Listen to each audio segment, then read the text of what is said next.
Bismillah, alhamdulillah, wassalatu wassalamu ala rasulillah, la haula wa la quwwata illa billah, amma. Yang terhormat Bapak Pengawas, Bapak Yasin, yang kami hormati rekan-rekan narasumber, Bu Mati dan Ibu Fitriah, yang kami hormati para peserta bimbingan teknis penulisan ujian madrasah yang berbahagia. Alhamdulillah, di siang hari ini kita masih diberikan nikmat oleh Allah untuk bisa hadir di tempat ini dalam rangka berbagi ilmu, sharing untuk kemajuan pendidikan dan untuk anak peserta didik kita di madrasah kita masing-masing.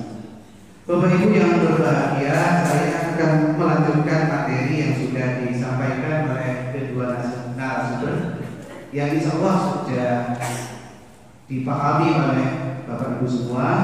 Selanjutnya kita lebih kepada praktek atau aplikatif, namun di beberapa sisi tetap kita tampilkan kajian atau teori-teorinya. Bapak Ibu yang kami hormati, saya membagikan materi penyusunan kisi-kisi. Ini pekerjaan yang kadang kita sepelekan. Kita itu kalau bekerja di dalam proses pembuatan soal, kadang main instan, langsung soal. Kita kesampingkan penulisan kisi-kisi. Padahal kisi-kisi ini penting agar supaya kita tidak kerja dua kali. Nanti kalau kita buat soal dulu, setelah itu di cross check di tengah ternyata soalnya dominan yang hot, akhirnya dibedah lagi.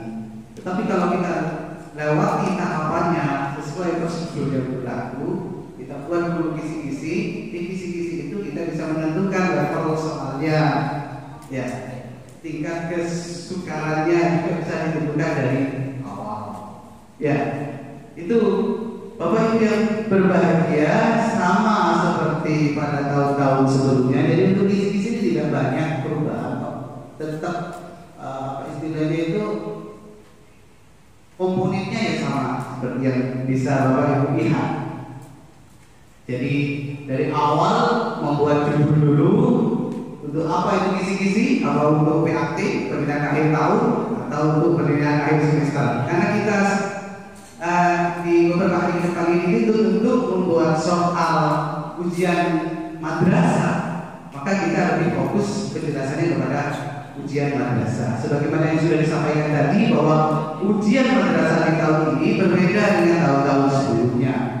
Kalau tahun sebelumnya itu terpusat, ya, bisa itu dibuatkan dari apa, Kemenang Pusat atau dari Kanwil atau mungkin dari MPB Kabupaten. Untuk tahun ini sebenarnya aturannya adalah sekolah masing-masing membuat, karena yang lebih tahu kondisi real di madrasah masing-masing adalah Bapak Ibu Dewan Guru sendiri, bukan guru di sekolah lain atau bukan madrasah lain. Itu realnya, idealnya seperti itu. Tapi Allah kebijakan yang kabupaten apa seperti itu. Ya mudah-mudahan kebijakannya mengikuti apa yang sudah ditetapkan oleh Bapak Dirjen, sehingga adanya Bapak di sini mengikuti pelatihan itu adalah manfaatnya. Itu. Bapak Ibu yang kami hormati, komponen selanjutnya di dalam kisi-kisi itu setelah nomor ada KD. Dan KD ini memang sudah baku dari solonya, sudah. Tinggal ambil dari standar isi. Dari kalau kami di Mapel agama, kebetulan saya Mapel agama, saya lupa, belum perkenalkan diri, itu terlalu semangat gitu. Nama saya Muhammad Badrul Soleh. Saya asli Bu, ya, cuma Jawa, saya Jawa Madura yang kurang, tapi lebih dominan ke Maduranya karena tinggal di wilayah Jember bagian timur. Gitu. Saya dulu di Madrasah Sanawiyah Negeri 1 Jember ini.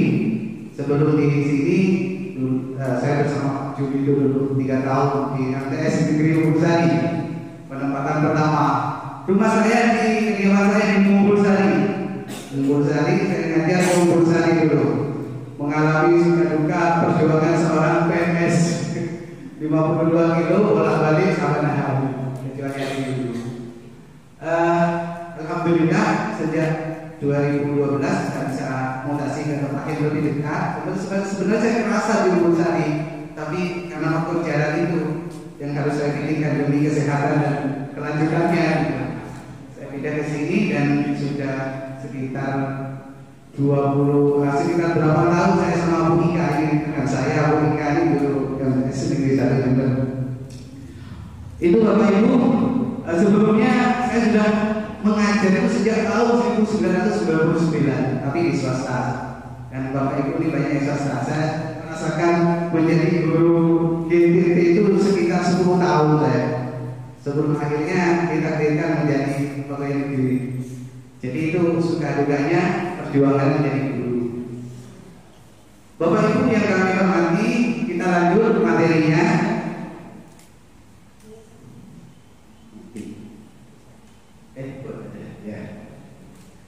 Jadi KD kalau kita di agama itu tinggal ambil di Permenas 184 dan 186. Ya KMA 184 186 di situ kita bisa ambil KD-nya dan kita letakkan di kolom yang sudah tersedia. Jadi tidak amat ini ambil ya, ambil dari guru-guru. Kemudian selanjutnya kelasnya yang itu rapi.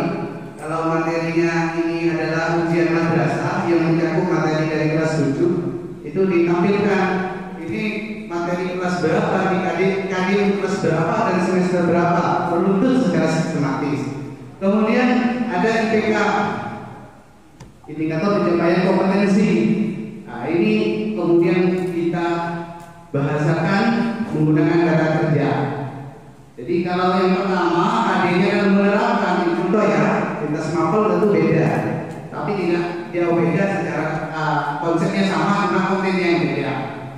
Menerapkan tata cara bersuci dari hadas dan najis. Kemudian kita rumuskan IPK-nya menjadi menerapkan tata cara bersuci dari najis. Kalau soal yang kita buat itu kita spesifikkan najis karena materinya ada dua di KD itu, ada hadas dan najis. Dan untuk soal pertama IPK-nya kita spesifikkan kepada najis saja. Kemudian kolom berikutnya adalah materinya apa? Najis. Nah, kemudian sebelum kita masuk kepada indikator soal, kita mengenal namanya materi esensial. Ya, materi esensial ini adalah materi-materi yang memang sangat esensi, sangat pokok yang mesti dikuasai oleh peserta didik. Dari sekian materi yang kompleks, materi apa yang sangat esensial untuk diajarkan, sangat esensial untuk diujikan, gitu. Nah, caranya apa yang dimaksud dengan esensial di sini? Esensial itu yang pertama nilai urgensinya, nilai keterpakaiannya. Bagaimana itu? Sangat mendesak untuk dikuasai. Kalau materi agama kayak fikih, pemasakan tentang najis sangat urgent kan? Nah, kemudian yang kedua relevansinya. Ya, relevansinya adalah kehidupan dan keterpakaiannya. Bagaimana? Ya. Kemudian relevansinya dengan mapel yang lain. Bagaimana? Apakah itu menunjang? Misalnya matematika itu ada, misalnya ada materi tentang pengurangan, perkalian, pembagian, itu mesti dikuasai. Kenapa? Kalau nanti sampai ke materi fikih kelas 8 tentang zakat, anak tidak bisa materi pembagian, maka dia tidak bisa membagi zakat. Dan di situ yang menunjukkan relevansi dari materi itu.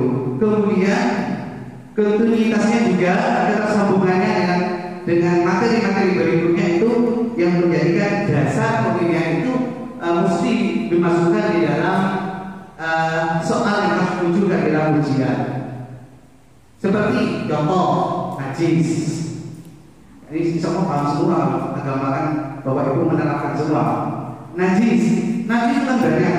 Ada 3, mutawasito, mughallaqah. Dari ketiga najis ini yang esensi yang mana? Kan tidak semuanya esensi. Muhafafah dalam konteks kekinian, muhafafah itu jarang sudah. Karena ibu-ibu lahir dan lama kemudian dipakai apa ya? Makanan pendamping gitu. Pakai susu formula. Tidak mesti sampai 2 tahun seperti zaman dulu disusui tanpa makan apapun. Nah, sekarang konteks sebetulnya sudah tidak begitu ngetren, gitu. Sudah tidak ketinggalan, tidak banyak diterapkan di masyarakat. Jadi muhafafah itu jarang terjadi. Kemudian yang ketiga, mughalladhah dalam konteks keindonesiaan yang mana dari segi pemahaman keagamaannya lebih condong kepada Syafi'iyah, masyarakat kita tidak suka memelihara anjing. Jarang-jarang kecuali di daerah yang mayoritas non muslim gitu. Jadi keterpakaian aplikasi dari najis mughalladhah atau mensuci dari najis mughalladhah itu sangat kecil sekali.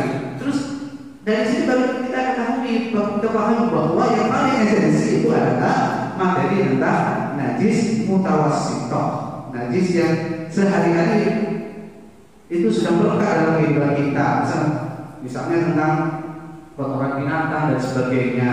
Nah, di situ masalah ini harus diajari materi itu sangat mendetail dan mendalam. Kemudian ketika ujian soal itu diujikan, contohnya seperti itu.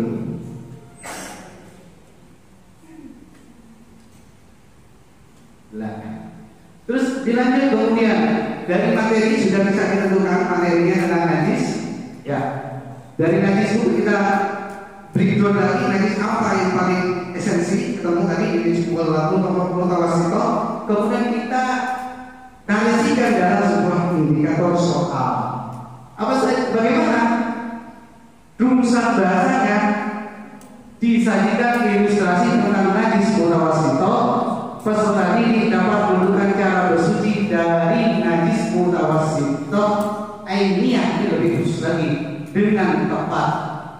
Ini rumusan di dalam indikatornya. Di dalam membuat indikator ini ada rumusnya yang dikenal dengan ABCD. A audien peserta didik, ada komponen dulu, kemudian behavior tingkah laku yang dilakukan. Misalnya di situ dijadikan ilustrasi tentang ada peserta ini dapat menentukan cara bersuci itu behaviornya. Kemudian C conditionnya. Nah ini conditionnya ini adalah stimulus yang ditampilkan, disajikan ilustrasi tentang najis mutawassithah. Kemudian yang ketiga degree dengan tepat. Karena ini fikih, maka jawabannya mesti harus tepat gitu. Jangan memberikan soal yang sifatnya itu pendapat pribadi, tetapi jawaban yang memang sudah jawaban resmi, jawaban yang sudah pasti. Itu karena ini adalah fikih. Beda kalau PPKN atau yang lainnya yang sifatnya bisa berbeda-beda. Kemudian kita hari ini juga dituntut membuat soal itu mengarah kepada soal-soal yang hot. Karena tuntutannya adalah hot, maka ketika kita menampilkan data sebagai stimulus itu harus lengkap. Misalnya kita tampilkan di situ tentang tabel pernyataan perilaku, kemudian angka-angka atau data-data yang mana fungsinya itu adalah sebagai stimulus bagi peserta didik untuk menganalisis data-data tersebut, kemudian bisa menarik sebuah kesimpulan. Karena hari ini kita dituntut untuk membuat soal hot, beda dengan zaman dulu yang langsung dari poin. Contoh, kalau kita buat soal nomor 1 itu, kalau yang dulu misalnya kotoran ayam disebut najis titik-titik kan gitu. Jadi berpikirnya simpel sekali gitu. Jadi anak-anak tidak diajak berpikir kritis. Tapi hari ini tidak, soal seperti itu sudah ketinggalan. Maka dalam membuat soal dengan model hot ini ditampilkan dulu data-data. Kalau misalnya bertanya tentang benda najis, perhatikan perlihatan berikut ini atau opsi berikut ini. Dalam kurung 1 misalnya kotoran ayam, dalam kurung 2 misalnya kotoran babi misalnya, atau kotoran anjing, dalam kurung 3 misalnya anak-anak. Kemudian di bawahnya soalnya, dari pernyataan di atas yang termasuk benda najis, yang termasuk najis mutawassito adalah ditujukan nomor 1 AA, A, 1 B, 2 dan seterusnya. Itu lebih apa ya, punya bobot soalnya. Kenapa? Karena masih mengajak anak-anak menganalisis. Ya, boleh juga menggunakan perbandingan 2 variabel. Ya, boleh juga menggunakan perbandingan 3 variabel sebagai pembanding agar supaya semakin hot soalnya. Kalau ada 3 variabel misalnya tentang najis, ditampilkan najis mutawassito, fakham balagh. Berarti ada 3 variabel. Dibuatlah sebuah narasi misalnya.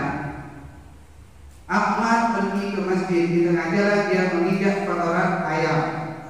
Narasi kedua, misalnya Ayu menggendong adiknya yang masih belum makan sesuatu kecuali air susu ibunya. Tiba-tiba adiknya kencing.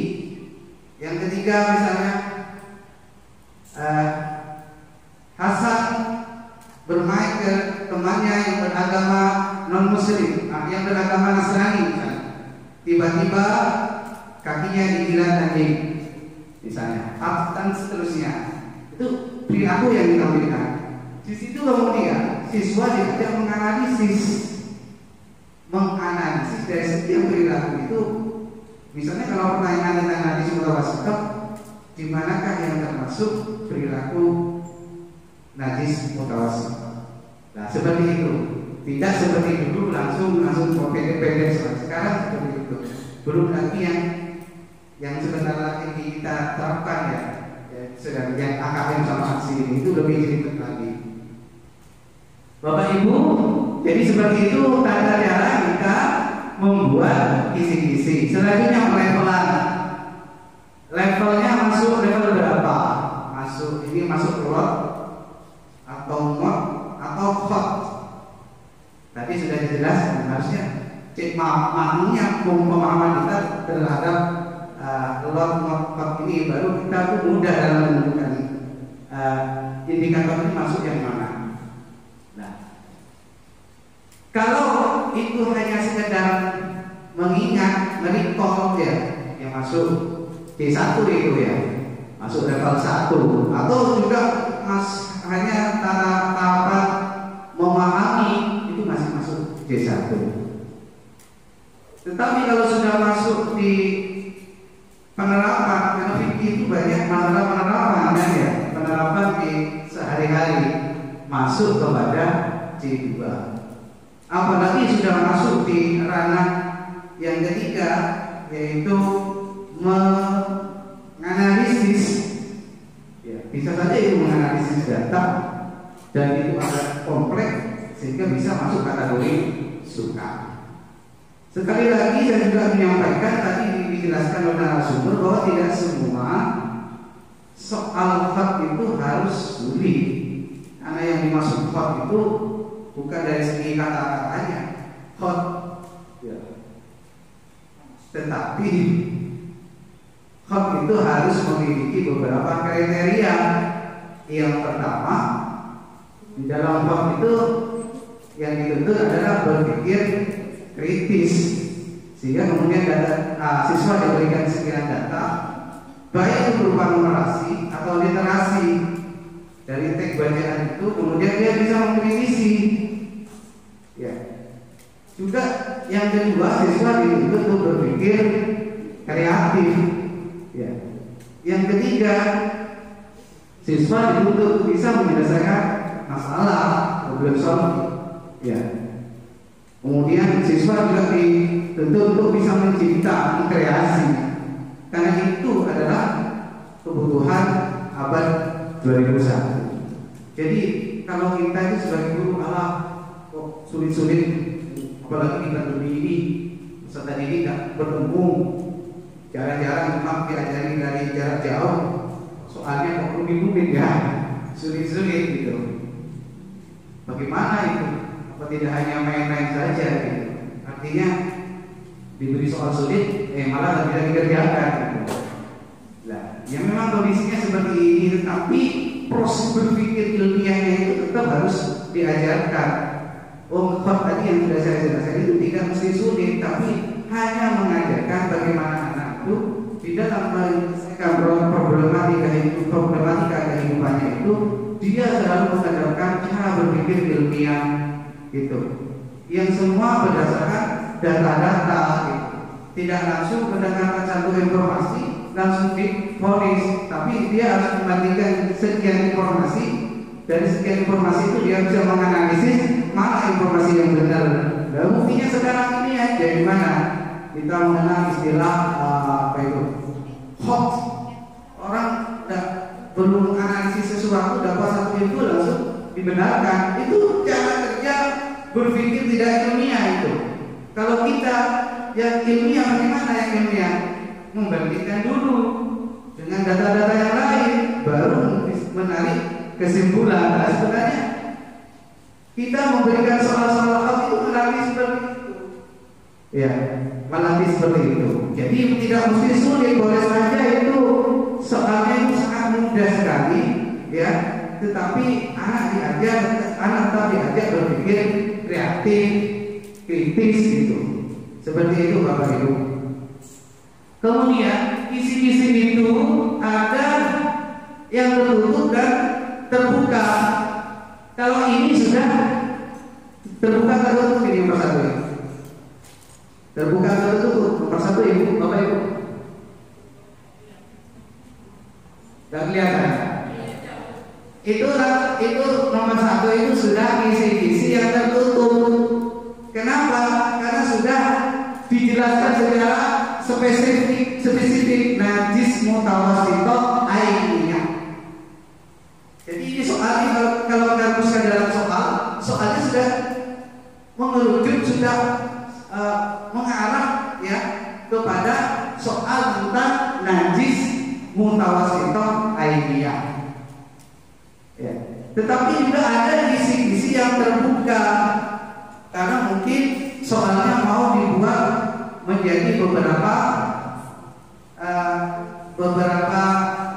model gitu. Misalnya satu kisi-kisi untuk dua soal. Kalau dibikin terbuka, bahasanya bagaimana? Bahasanya lebih digeneralkan, yaitu bersuci dari najis, gitu. Jadi disajikan ilustrasi tentang najis. Jadi lebih umum lagi, peserta ini dapat menunjukkan